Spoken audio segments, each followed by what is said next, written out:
Good morning, everyone, and welcome to this final webinar of our series from the LGA's virtual conference this year. I'm Cllr James Jamieson, Chairman of the Local Government Association and leader of Central Beverage Council. Before we hear from our speakers, just a couple of housekeeping points. The webinar is being recorded. Also, if you'd like to ask a question, which we'll take at the end, please do use the Q&A function and also the upvote function. I would again like to thank our sponsors, CCLA, for their continued support in helping us put on this series of webinars. It is really appreciated. I'm also delighted to welcome our speakers, Paul Donovan, Global Chief Economist at UBS Global Wealth Management, Lucy Thomas, Director of Corporate Affairs at TalkTalk, Tej Parikh, Chief Economist at the Institute of Directors, and Dr. Diane Savory, Chief of GFirst LEP, to our virtual conference. Over the last few months, I've been struck time and again by the strength of relationships forged during the coronavirus crisis between councils and businesses right across the country. New ideas, new services, new roles and responsibilities have emerged at pace and with a shared focus on innovation and adaptability. Our conference document, Rethinking Local, brings many of these partnerships into focus. It highlights examples of how business owners and council leaders have pulled together to keep our communities afloat, and hopefully give some sense of the enormous work going on behind the scenes to balance the threat of an ongoing public health emergency and the pressing need to get our economy going again safely. Looking ahead, we have an unprecedented opportunity to reset, rebuild, to create a more sustainable, better connected and prosperous country, better able to compete in a new and fast-moving global context.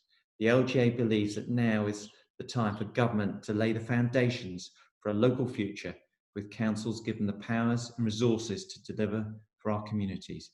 Equally, we recognise that enterprise and industry sit at the heart of this country's success, and it's only by councils continuing to work in partnership with business we as a nation will flourish.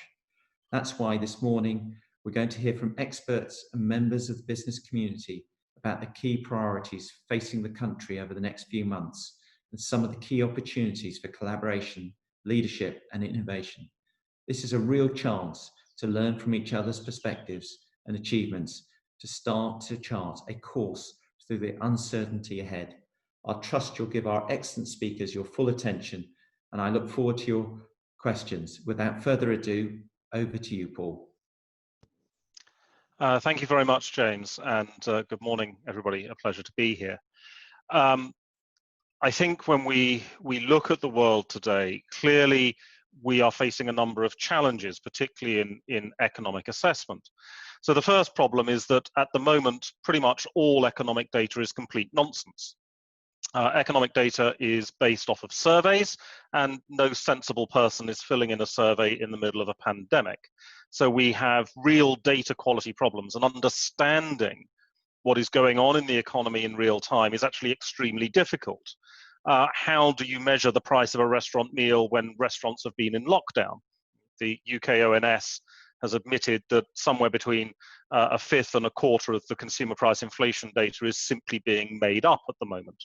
So we've got real problems in trying to assess where we are and therefore where we go next, because we're not necessarily entirely certain about the details of what's going on in the economy. I think we also need to recognize that this crisis is not a conventional economic slowdown.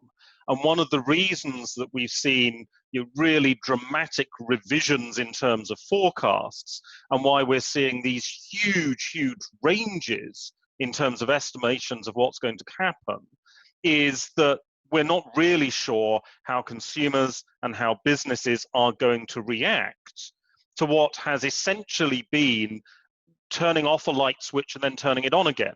I mean, this is a very abrupt economic slowdown. It's the first time I can recall that governments have deliberately tried to lower GDP in economies. I mean, that's what lockdowns are all about. And so it's a very peculiar circumstance. So having issued that rather lengthy disclaimer, where are we going to be ending up in terms of economic development, and what does that mean? I think what we need to recognize is that one of the things, perhaps the most critical thing the pandemic is doing, is accelerating structural change that was already in place. And there are two big structural changes that were going to be shaping this decade, with or without the pandemic. The environmental credit crunch, the sustainability crisis, the fact that we're living on borrowed time, we're using resources that need to be used by future generations to maintain our standard of living. That very clearly is something that was being addressed before the pandemic, but I think the pandemic accelerates the process of the environmental credit crunch having an impact, whether that's because the stop in the economy has allowed people to reassess policies. So Milan, for example, banning traffic from the city centre, or whether it's in the fiscal stimulus programs that are coming through, all of which have been painted with a generous coat of green paint to stress their environmental credentials. And the second structural change is the fourth industrial revolution. This is robotics, automation, digitization, and so on and so forth. And this was already underway as a change in the global economy, but I think that process has been accelerated. Things like online shopping, remote working are going to be accelerated. The UK was already far advanced in these, but I think that we will still see further structural change. Now, I think emphasizing the structural change is very important, because when we come to consider policy, government policy, local government policy, we have to recognize that structural change. Government cannot stand there Canute-like and try and stop the tide of change from coming in. So, for example, the fact that the Daily Mail constantly laments the death of the high street is going to get smaller. And that actually is a good thing, because it creates more efficiency over time. It's better for the environment over time. The high street doesn't disappear, it just changes. In my view, we're going back more to sort of an 18th century style of shopping, more local shopping in some ways, but a different way of doing things. And I think this is where local government can play a role in recognizing that some of these structural changes are coming through. The importance of having some decentralization increases, because whilst we are seeing changes in how we work and how we consume, one of the things here, I think, is that for the first time in maybe 250 years, the local community is really becoming the focal point again. Because if you're working from home, I'm not commuting for an hour to get to work. My daily commute is me stumbling 5 meters from my bedroom to my office. And if I'm going to get lunch, it's not me buying a sandwich from Pret-a-Manger, clearly. It's me using the local shop to have food in the house to prepare my own lunch. So we're changing the focus to a more local focus. Now, the UK, more than most economies, I think will see this local shift. 45% of jobs in the UK can be done from home. Now, that's because the UK is a higher income economy, but also because of the nature of our economy. A country like Germany, that doesn't apply. Germany, it's about a third of jobs can be done from home, because whilst an economist can clearly work from home, it's quite difficult to make a BMW in your sitting room. So you're seeing these shifts come through, and local government has to play a role. But I think that success in this process is going to depend on essentially national characteristics with a local flavor coming through to them. And I think that here, government does need to recognize that it will have to be working closely with the private sector at a national and at a local level. Issues like education, where obviously local government plays a key role, are going to be extremely important in the future in creating a workforce that has the flexibility, a workforce that learns rather than is taught, a workforce that is prepared to challenge, to be innovative and flexible. And critically, of course, a workforce that also at least minimizes prejudice. I'm not naive enough to say that we're going to get away with removing prejudice, but we need to have a great deal of flexibility. We need the right person in the right job at the right time. And we need to avoid irrational prejudice, which undermines all of that. Now, local government, through creating local communities and the infrastructure for local communities, and I think through its education role, has a very big part to play in all of that. When we look at the broader picture, the structural changes of the environmental credit crunch, I think will continue to stress sustainability goals, the issues around education and workforce flexibility are also going to be extremely important. And all of this comes in the 17 United Nations development targets, the long-term sustainability goals the UN has. I think what we have to recognize here is that government can't do all 17. Let's face it, no one can remember all 17 of the goals, and certainly government cannot take the lead across all of them. There are some areas where government can and should be playing a dominant role, either through incentives, taxation, subsidies, or alternatively through regulation, because some of these are more appropriate to be done by regulation. But in some of these goals, the private sector should be taking a lead through investment, and it's in their interest to promote this. And in some of these goals, it's going to be philanthropy. It's going to be charities that are going to be playing a leading role in developing this. And in some, of course, it's going to be a mix of all three. So I think that it's very important to recognize that as we're dealing with this process of complex change, government's role is going to be extremely important in some areas, collaborative in others. And in some areas, yes, government must play the role of a junior partner because that is the most appropriate and efficient way to be progressing. With all of this change going on, we also, I think, will be facing the prospect of more localization coming through. The idea that we are going to see an acceleration of globalization or even a stabilization of globalization in the next 10 years, this was never going to happen.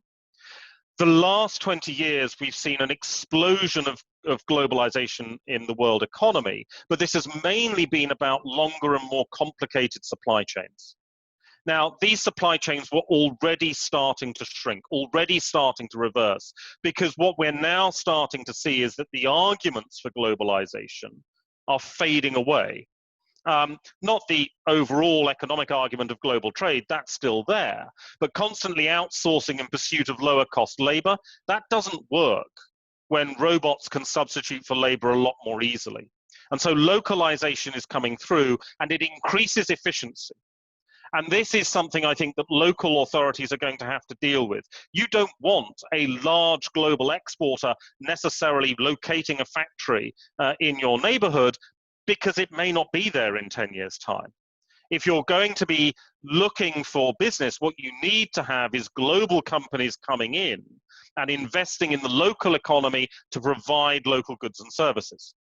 And this is already underway.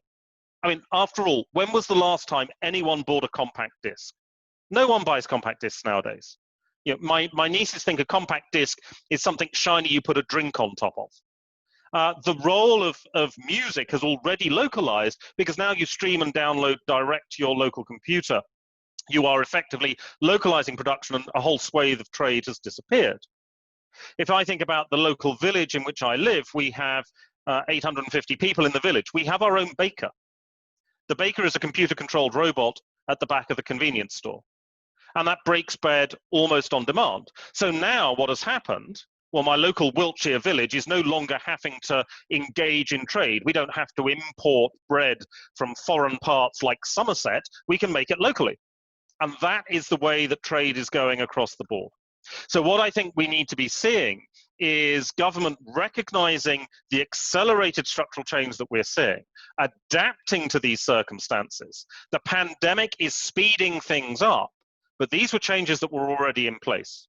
Government clearly has an important role to play in these changes, but it's only one of the actors in a very, very complex global drama. I'll stop there and hand over to Lucy. Thanks very much. Thanks very much, Paul. So I'm Lucy Thomason, I'm the Director of Corporate Affairs at TalkTalk. It's great to not quite see everybody because I can't see you all, but it's good to be with you and to talk about these issues. So the title of this fantastic report that's sort of kicking off some of the ideas here is Rethinking Local, and clearly I think behaviour change and how we are all changing our lives and what we're doing, not only for the short term but clearly into the long term, is what I really want to focus on, because we've all been working from home, people are having to adapt what they're doing, and I think it's incumbent on all of us to help people to do that. I think very quickly overnight, we as a business, many businesses and people up and down the country adapted incredibly to lockdown because it was a necessity. But actually now that there is more time to think about it over the longer term, it is incumbent on us all to work out how do we help people do that most effectively. And for me, that kind of breaks down into several categories. One is the provision of connectivity. So, there were lots of people who already had broadband connectivity at home working fine. There are also lots of people who didn't, and particularly where that usage has increased, and we have seen a huge increase, around 40% up on the network. Some homes did not have the capacity, and there are various issues that flow from that. So we have launched, due to lots of businesses now working from home and individuals working from home, we've launched a new home worker package which allows people to have a second business grade line into their homes. So that is just one example of how the economy and products and people's behaviours are changing the way things are happening. I think the second point also, though, is on skills and education, because again, while many of us have been connected, clearly there are lots of people who simply haven't needed to, and I think this is perhaps a bigger, longer term problem where people need to learn and upskill quickly, and whereas in the past it was possible to teach and upskill people in person, now we have to look at how do you do that remotely or with social distancing. And so we've been working a lot with Salford City Council to look at how do we upskill people and learn the lessons. So we've done a lot of Silver Surfers classes in the past, but we're looking right across the piece. So younger people, older people, how is it that you teach people about this, and also about kit? How is it that people can have access to this affordably? And as an affordable provider, we're really proud of our value for money, and we've seen people switching providers to come to us because affordability is so important in these economic times. But as a longer term prospect, actually for government and local authorities to think about, you will all have seen, it'd be interesting to hear from James and others later on, maybe in the Q&A, what is the role for all of us to make sure that those from deprived backgrounds can afford connectivity? Is there a role for government vouchers and that kind of thing, in a way that we allow people to connect affordably? I think the last thing to talk about is the full fibre rollout, and clearly there has never been as much of a demand for affordable, reliable, fast connectivity, and the government's 2025 rollout plan is there, remains there, and I think the critical thing here, in terms of councils working together with businesses and government, we ourselves have experience as a fibre builder. We're no longer a builder, but we did from 2014 to earlier this year. We had a sort of pilot project in York where we connected 55,000 homes, and through that there were so many lessons about building, street works. Nobody likes the road being dug up and all the disruption that causes, but actually the benefits and the long-term benefits of full fibre connectivity are very well understood by us, and it just means that people can have that access and no disruption, but how do we all sort of work together? And I think we, from our experience in York, we learned that by everybody having that vision and understanding the longer term benefits, that is when you get there and you iron out any kinks along the way, which is really, really important. I think also there is a question for all of us about that take up issue, so moving people over from copper connections to fibre and understanding those benefits, and there's a voucher scheme around that, which many of you will be familiar with, but actually what is the longer term responsibility for all of us to explain to people about full fibre. So I'm going to leave it there. I don't think I've used up all of my time, but I'm looking forward to questions after the session, and I'm going to hand over now to Tej from the IOD. Thank you, Lucy, and hi everyone who's joined. So I just wanted to focus on a little bit around how I've seen the local agenda evolved and where I think local government is going to play a role in supporting businesses and business leaders going forward. So to kind of start, I think the coronavirus pandemic has really highlighted just how much local level governance is vital to our economy in general. I think there are three areas that the pandemic has highlighted in the role that local councils play. I think the first is intelligence, so obviously playing a massive role in track and trace. The second is in providing support and being a local community. We've seen how a lot of volunteers locally have kind of aided in the health response. And then the last is on delivery, so delivering the government's health policy and business support agenda. We know the discretionary grant scheme has been handed down to local councils to distribute. And I think these three prongs are essentially the areas that I think they've helped in the health response, but will be vital in the economic and business response ahead. We know other countries have perhaps been a bit more successful in utilizing regional models. Germany has, an established federal model and has leaned on it quite heavily over the pandemic.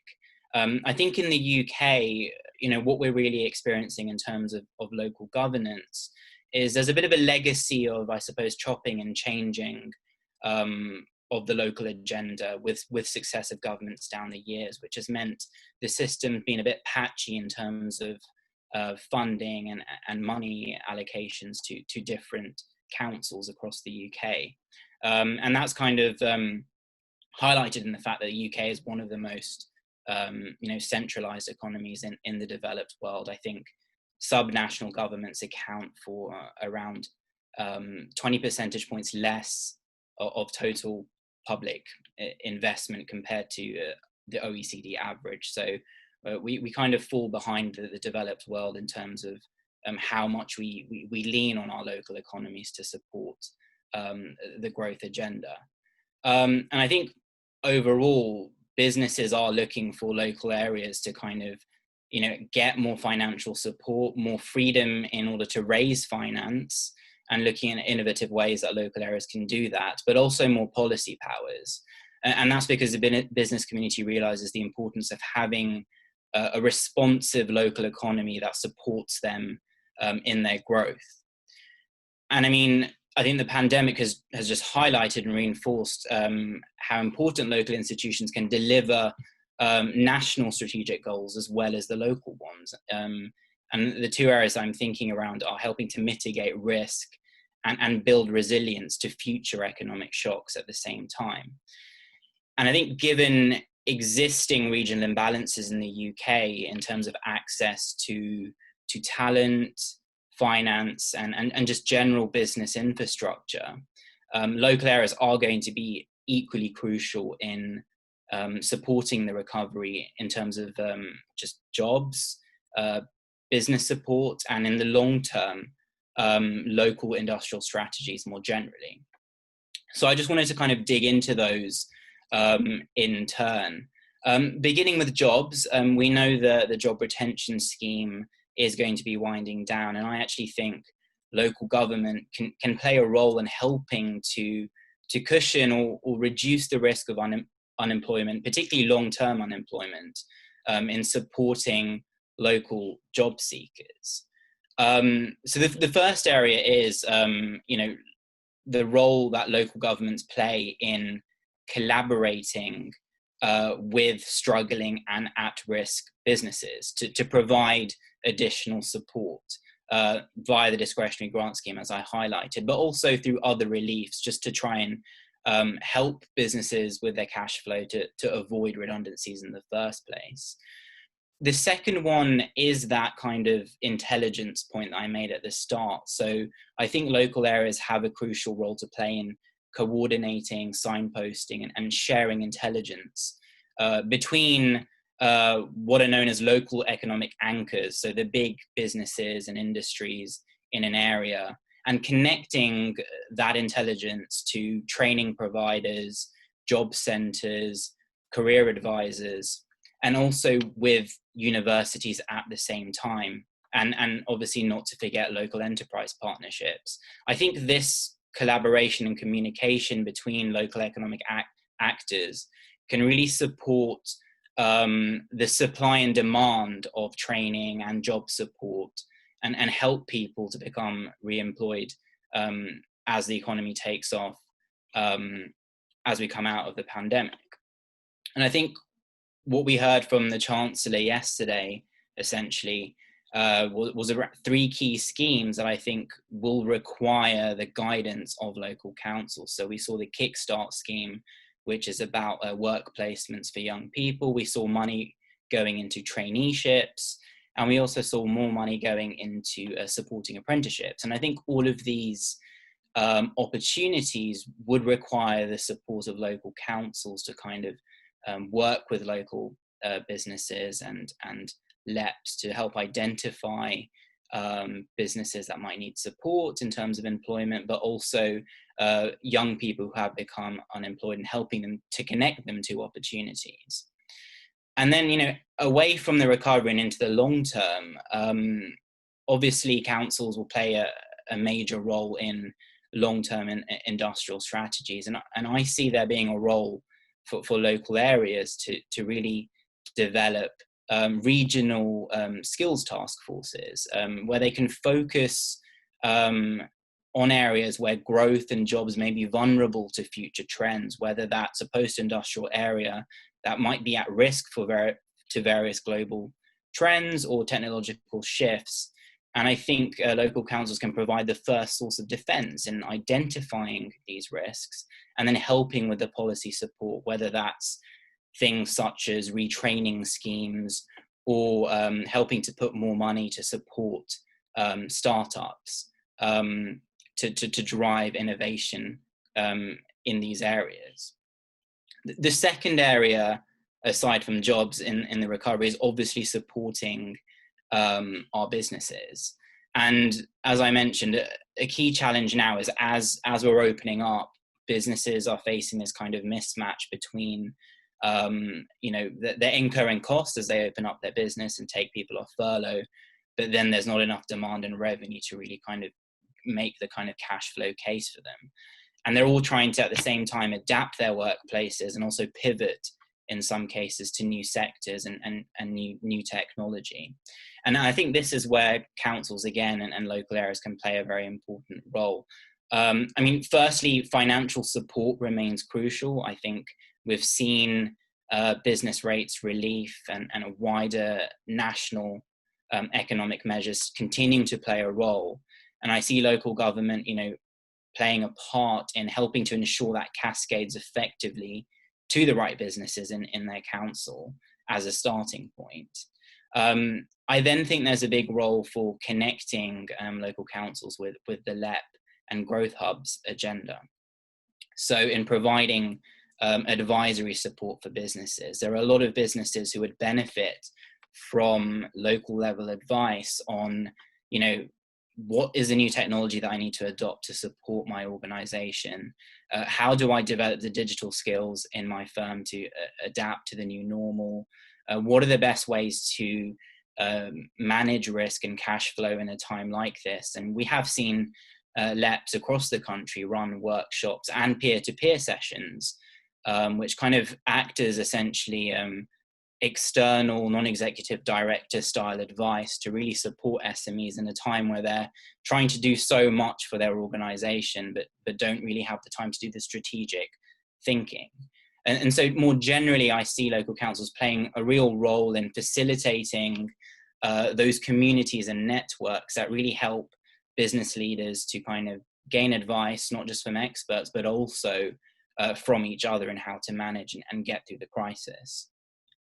I think the third area on business support is what role can local councils play in more direct, bespoke business support? And one area within this, which is going to be particularly important for retail, hospitality and tourism, at least in the next couple of months, is local branding and marketing. I think local councils can play a role in supporting areas to kind of make the most of what will be a difficult period for consumers and tourism.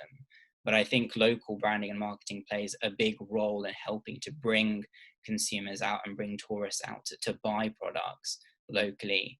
I think the second area, alongside the kind of the awareness of local, raising the awareness of kind of local products, is specific business grants and incentives to revitalize unused spaces in town centres. We've seen some initiatives in the past from councils to kind of revamp unused commercial spaces, to support independence directly, and also to kind of give vouchers for things such as digital transformation. And I think all of these things will play a role in the recovery going forward.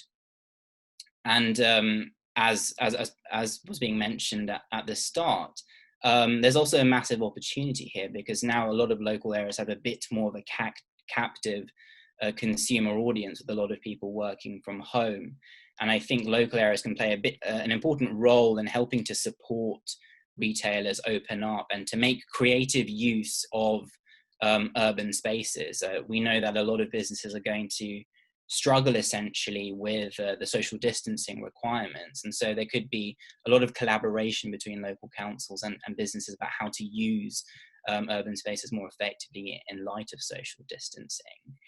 And lastly, on the business support, there's the long-term element that I think local councils now know that is going to be increasingly important, and that is working with businesses to develop economic strategies that help local areas become more resilient to shocks, whether that's supporting investment in digital infrastructure, helping local businesses align to future trends through reskilling and research and development. I think that's going to play a pivotal part. Now, of course, a lot of this will depend on central government buy-in. We know that the narrative has been that there does need to be more devolution, decentralization, and the funds need to go with that. But it also depends on the ability of local government to attract and retain innovative local leaders themselves, and people who are going to be the change leaders in local communities. And I think there are three areas perhaps that local government could focus on in this area. The first is support for professional development of local staff. And this is very much an area that we at the Institute of Directors focus on ourselves. And we know there's been a challenge in the UK across the board in the private sector as well, particularly in the SME sector, around management and leadership skills. And I think this is an important pillar in we don't just apply this to the private sector, but also to public sector leaders at the same time. So I think there's very much a case for looking at the long-term professional development of local staff. The second is building more accountability into local systems. So could there be scope for creating local area targets and goals and making local leaders more accountable to those? We know this is already in place in a number of local areas, but I think it can help to ensure that we do create that level of accountability. And sometimes there can become confusion between what the goals are of central government and local government. And I think these types of things can help and are already outlined in a lot of local industrial strategies. The third area is actually kind of taking, basically a concept out of the way the private sector and some innovative businesses operate. And that is a use of a data and testing mindset. It's been very interesting to look at a lot of local level schemes and see how local governments are working with LEPs and social enterprises to trial schemes on a small scale first to see if they work. And this really enhances the kind of trial and error process that is needed for innovative policy making. So I would encourage a lot more focus and investment in data and, you know, getting an understanding of what works and utilizing trial and error to kind of deliver innovative policies at the ground level. So just in summary, I think, you know, just as local government has played an important role clearly in the local health and economic response, I think bringing local areas in more over the coming months will be vital to our recovery. And I think accelerating the devolution agenda, or at least keeping pressure on it, particularly alongside Brexit, which is taking place as well, would mean that there is an opportunity to rethink our regional and local infrastructure and institutions and how they're funded. And I think this will be very important, I think, to our long-term bounce back, not just from the pandemic, but also from essentially a decade of low productivity growth across the UK. So I think I'll leave it there, and I'll pass on to Diane. Thank you very much. My name is Diane Savory. I chair the Gloucestershire Local Enterprise Partnership. To give you some context around my business acumen, if I can call it that, in a previous life I was Chief Operating Officer for the global fashion brand and retailer Superdry, a business which really did start out as a market store, successfully expanded onto the high street, and subsequently became a global brand. I spent 22 years growing that business from SME to PLC, taking the business to the London Stock Exchange in 2010, where it became the most successful flotation in Europe in that year. So therefore I understand firsthand the challenges of growing a business and leading it to realise its full potential. For the past 10 years, I've been chair of Gloucestershire's Local Enterprise Partnership. As part of that role now, I currently sit on the National Retail Council for Government and on the National High Street Task Force, putting not just my business experience to good use, but also my understanding of the importance of leadership and partnership at both a local and at a national level. So what is a local enterprise partnership? Well, the clue's in the title. We're all about local and we're all about partnership. But very importantly, an LEP is a business-led organisation. The LEP board is made up of local business leaders, alongside representation from the public sector, third sector, and education sectors. We have a diverse board with regards to gender. Gloucestershire have always exceeded those targets around gender, but we can do much more nationally. I'm only one of 5 out of 38 female LEP chairs. However, like in many areas of society right now, we're simply not good enough when it comes to ethnic diversity, and we must all begin to address this challenge head on.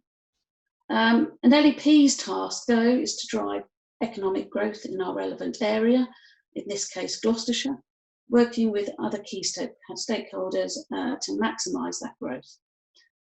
This working together for a common goal has enabled the LEP to successfully and jointly lobby for very large infrastructure projects here in Gloucestershire, such as the infamous A417 Missing Link Road Scheme, as well as rail upgrades and skills funding. LEPs have a bottom-up and a top-down approach. Bottom-up is very much about collaboration, not just with the businesses within our patch, but very importantly, working with our public sector colleagues too. In Gloucestershire, we have an excellent relationship with our accountable body and with all our local authorities at district and at county level. We work together, we work in tandem and in parallel on key projects to stimulate our local economic growth, encourage inward investment, which in turn increases productivity, creates jobs, and just as importantly, contributes to making Gloucestershire a great place to live. The top-down piece being working with central government, again in collaboration. We share information about our place on many levels and lobby to get key projects prioritised and issues addressed. In fact, in the last 3 months during COVID, the interaction with ministers and LEPs has never been better, proven by the invitation by Minister Simon Clarke for me to sit alongside James on his Economic Recovery Working Group. So, how can we make change work at a local level? As part of the LEP, we have many business-led sector groups focusing on the economic needs of our area, and that identifies opportunities and threats. To give an example, one that's been talked about on this call already, we have a high street and retail sector group made up of high street businesses, not just retail, but many other businesses and stakeholders, including representation from the hospitality, tourism and cultural sectors, and alongside business improvement districts and local government. These sector groups identify challenges and indeed opportunities in our area, and we all try to develop practical initiatives to support these. We also liaise with our skills providers, i.e. our universities and colleges, to work with any skills gaps that are required, very much at a local needs level. Local industrial strategies have already been mentioned. They're very much at the heart of what we do as an LEP. Across England, we now have the most robust economic evidence base we've ever had. And for Gloucestershire, we're very proud of the fact that our local industrial strategy development was led by the engagement with young people through the largest survey of independent survey of young people ever carried out in our area. We're also very determined to drive sustainable economic future that has greener outcomes from economic growth.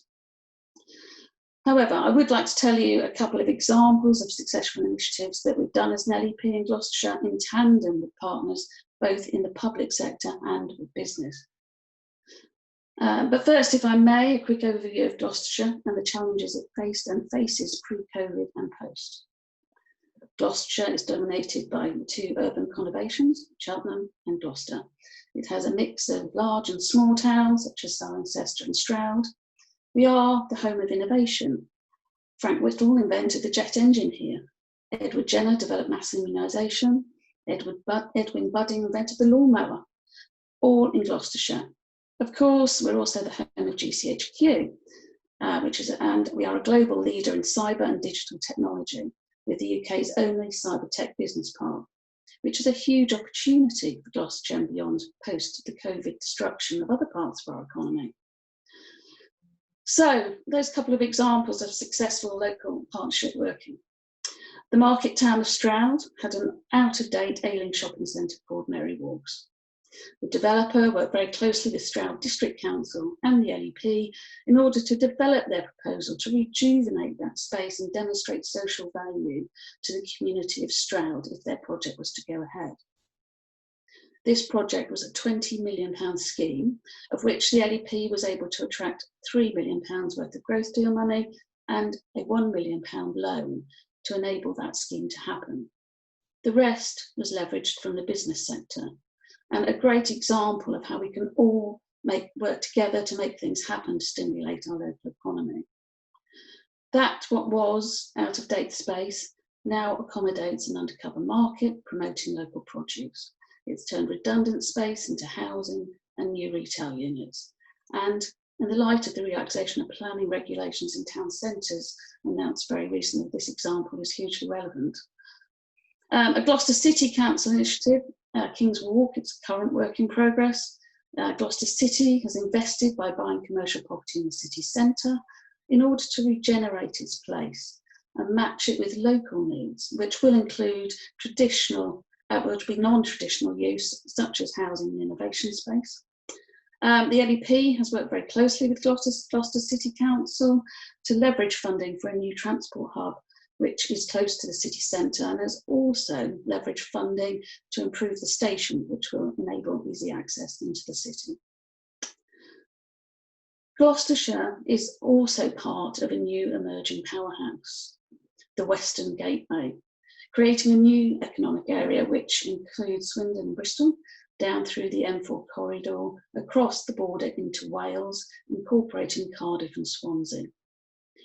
The aim and purpose of the Western Gateway is to have a collective voice to attract much larger projects and leverage greater funding than any of us would be able to do on a standalone basis. whether that be to innovate, to encourage inward investment, or for infrastructure. It's early days as we figure out a business-led governance model that works for us all, but there is a true desire to work together to make the Western Gateway happen. And once again, an example of how a joint vision and leadership can create really powerful partnerships. So, some final thoughts from me as we enter into our new world. I'm optimistic that by working together and in partnership, we can effectively rejuvenate and energise our places by working together. COVID has fundamentally changed the way we live our lives. Going forward, the way we will engage and interact with our places differently is an opportunity. There's an opportunity which COVID inadvertently started, and that is the recognition that community really matters. Right now, at the beginning of the economic recovery, LEPs are at the forefront of working with local and central government on recovery plans. Part of those discussions must be to devolve as much as possible of that work that needs to be done to a local level, whether it's skills delivery, infrastructure, or business support. We all at that local level understand the levers we need to pull to stimulate recovery in our areas. And to do this, we need effective and successful partnerships to come through this and build back better. Over to you, James.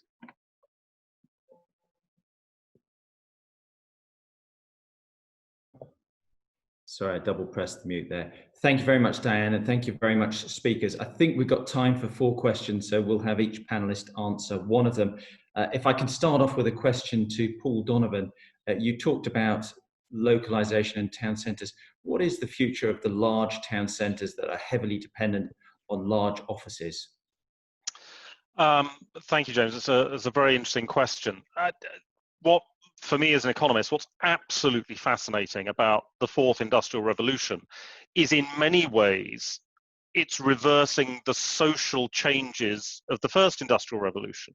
You know, the idea of working from home, well, that's what happened before 1760. The idea of shopping locally, that's again what happened before 1760. And so in many ways we're going back to a world that we've always had. It's obviously not identical, but there are certain similarities there. I think when we're thinking about local town centres and how we work and how we consume, we have to remember, of course, that the populations are mobile. And so just because you've got people working in a town centre doesn't mean that the local economy actually benefits that much from it. Apart from going out for your lunchtime sandwich, which, okay, is a benefit to a small number of consumers.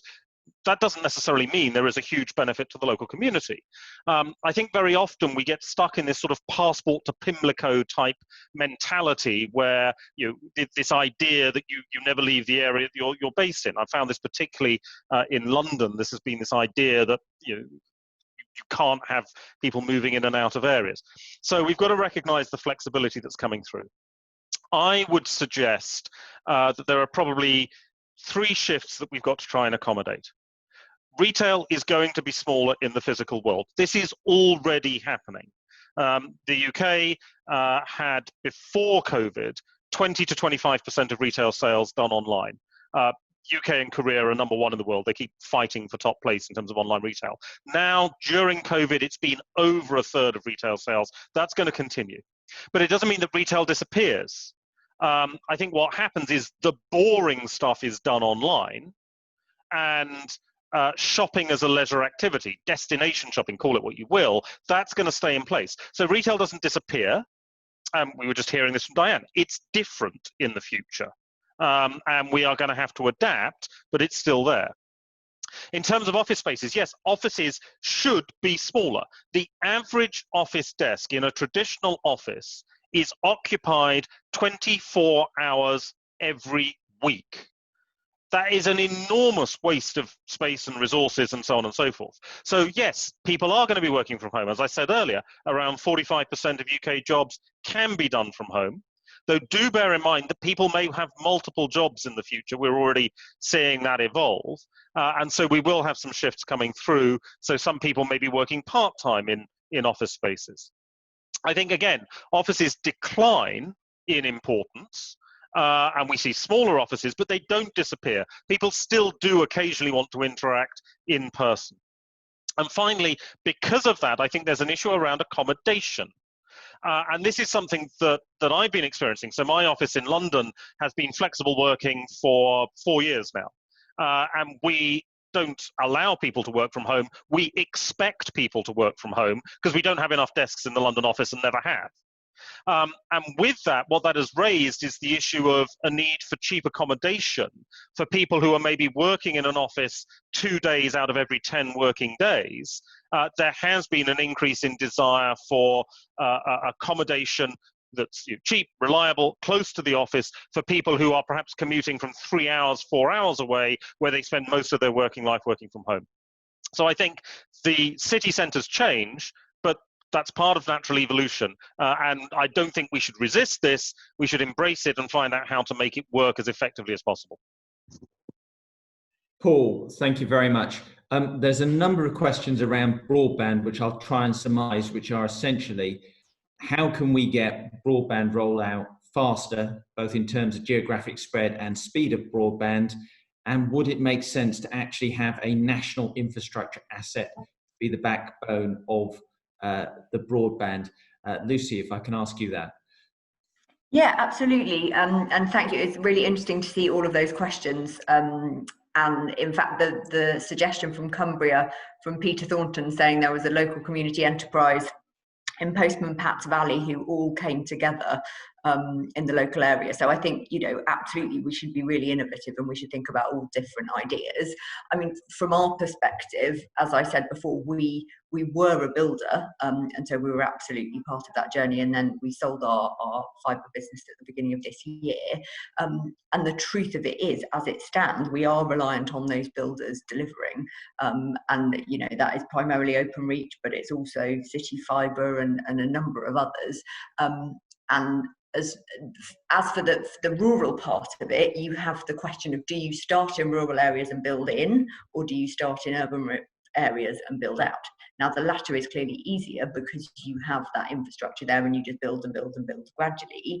But the need, as all of these questions show, actually those people in rural areas who are desperate to get this connectivity, and it just allows you to do so much more and be so much more productive. Arguably, it needs to be there sooner. So how do you deliver that? You make sure that builders are incentivized, that actually people are going to move on to those networks, because it's one thing to build something, but if you then aren't going to have customers, that's a challenge. So from our perspective, and the lessons that we learned in York were, it needs to be affordable. People need to be able to purchase it and see the benefit in it without a huge price hike, but also people need to see and understand this is why it's better. So local champions in the community saying, I've got full fibre and this is why it's brilliant. But as I say, there needs to be that incentive. Your suggestion of some sort of collective, I think, all of these things should absolutely be explored, because until and unless we have that connectivity everywhere, it is going to be a real struggle. Lucy, thank you very much. Tej, if I can come to you on the question on the squeezed middle. Local councils are being heavily involved in the hyperlocal, but there's an awful lot of very big major infrastructure type projects, whether that's shifting freight from road to rail and so forth. How do local councils and local communities get a say in that mega project? Yeah, I think that's it's an interesting question. It kind of falls between either being small scale local policy making, or then at the central level is all driving the kind of larger macro level industrial strategy type things. And it's important that local areas get a say in that. I'd kind of look at this question in the sense of there are three barriers, I suppose, that really need to be overcome to support local areas and the centre to connect the mega to the hyperlocal. The first is our institutional framework for local councils. I think there's a real need to kind of rethink how the local and the centre kind of speak to each other, and that will help connect local issues to national infrastructure issues. So You know, we would even go as far as, is there a way that we can kind of create a more regional sense of cabinet meetings at a higher political level? What level can we get national level policymakers involved into local issues? We've seen the kind of rise of the Industrial Strategy Council, which is essentially a body that is long-term kind of monitoring our industrial strategy. And I think that's an important step forward. Before, we haven't really had an industrial strategy that is, you know, anything more than the time span of a given government, and having something that thinks 10, 20 years ahead, like the Industrial Strategy Council, is a vital part of the institutional framework. I think that clearly needs more of a regional level kind of basis. And so getting the council to kind of look at the need for regions and how regional industrial strategies fit into a national one, I think is part of the answer to this question. The second goes around kind of regional areas more generally outside of the institutional architecture, just their general awareness and visibility, I think, in the UK and globally. I mean, we can obviously make comparisons to the US and Germany, where regions themselves in their own right do speak internationally. And I think that's, you know, is increasingly the case here, but less so. And I think there's definitely a case for getting more visibility for our regions in trade and investment shows around the world in terms of marketing what local specialisms are. And I think with that kind of exposure will come these discussions around how regional level specialisms naturally fit into kind of the wider national agenda. You know, so alongside institutions and kind of just general kind of visibility, I'd say part of the challenge, I suppose, for local areas in these kind of big decisions is around kind of their kind of flexibility and their funding in the first place, which makes it harder for local areas to have a say in these types of decisions. So I think there's very much a need to look at how local areas can, you know, become more, you know, in control over their industrial strategies, rather than being just simply the ones who kind of create the agenda for it, but also have the ability to execute them. Tej, thank you very much. I think we've just about got time for one final question. If I may come to you, Diane, on it. Essentially, are LEPs delivering on their promise, and how do you expect the role of LEPs to change in response to devolution and this national crisis stroke recovery? LEPs are very much delivering on their promise. We're heavily monitored by government anyway. We actually have what I call the Ofsted report every year to make sure we're doing what we're supposed to do. And we are proving to be very efficient and indeed fleet of foot when it comes to making decisions which liaise with business. I think that's highlighted by the £900 million that was announced last week for shovel-ready projects, for things that could be done within 18 months. That's all come through projects that have been sorted by the LEP, and we've actually had that accepted now, and we've all been allocated funding to do that, to kickstart the economy. We're very much at the forefront of economic recovery, but as I say, very much alongside our local government colleagues. I think it is all about working together now. Our local industrial strategy is very much at the heart of that, as I mentioned, but it does have an addendum now, obviously, with economic recovery. And in Gloucestershire, at least, we're very much leading on that with alongside our LGA colleagues, but that's the way we work. We're very collegiate. Diane, thank you very much indeed for that. Can I just say thank you very much to all our speakers today? Can I also say thank you very much to our sponsor, CCLA? That is the close of the LJ conference. Thank you for all the participants. Thank you for all the speakers throughout the conference. It's been a very good and interesting conference. Also, if I might just ask participants, if they'd be kind enough, there is a short survey. We'd be very grateful for your opinions. Thank you very much indeed, and have a good day. Bye.